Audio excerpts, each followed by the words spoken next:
took my kids to the zoo, and we're at the zoo, and there's this African impala.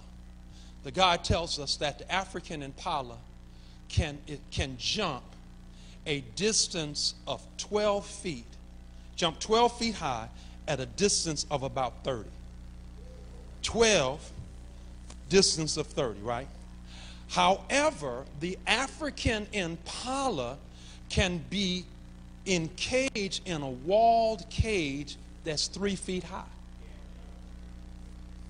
Now, you know, I'm a preacher, so I'm sitting there listening to the man.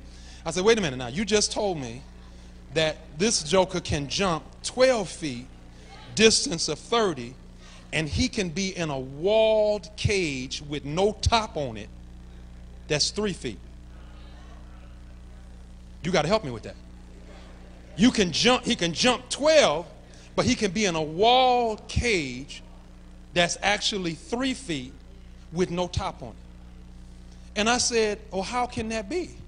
He said the reason that it can be in a walled cage of 3 feet, even though it can jump 12 feet, the African impala will not jump if it can't see where to land. So because it can't see where it's going to land, it stays in prison. So even though it can get out, it will not get out because he can't see it. And so there's some of us who are African impalas in Emmanuel because you can't see it. I don't know how we gonna do it. So therefore we held in prison because we cannot see what God is doing. All right. What we need to be is like the locust. Do you know that the locust has wings, but it cannot fly? And I'm sitting there saying, I'm watching this on the Discovery Channel. I said, how can the locust have wings? And I see all those biblical movies where the locusts swarm in and all that. I said, how can that be? It says the locusts have wings, but it can't fly. So what the locust does is it can jump 200 times its height, its size. So it can jump, but here's the thing.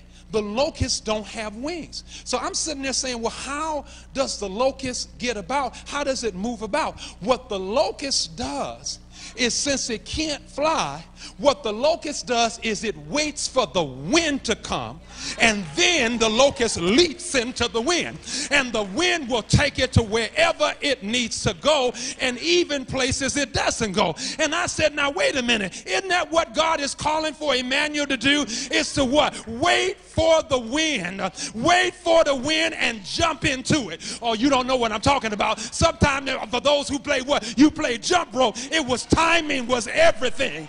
You needed to what? You would go back and forth, and then you made the leap. And so I'm here to tell you that God is sending a movement in this place. And is there anybody in here who's ready to jump into it? You ready to jump into what God has? You ready to jump into the destiny? Jump into it. I don't know where we're going. I don't know where we're going to end up, but I know if God takes us there, we're going to get there. Is there anybody in here? Do I have some jumpers in the house? Do I have some people that are not afraid to jump for Jesus? Wherever you take me, Lord, whatever you want me to do, I'm ready to do it. Are there leapers in the house? I'm literally ready to leap for the Lord.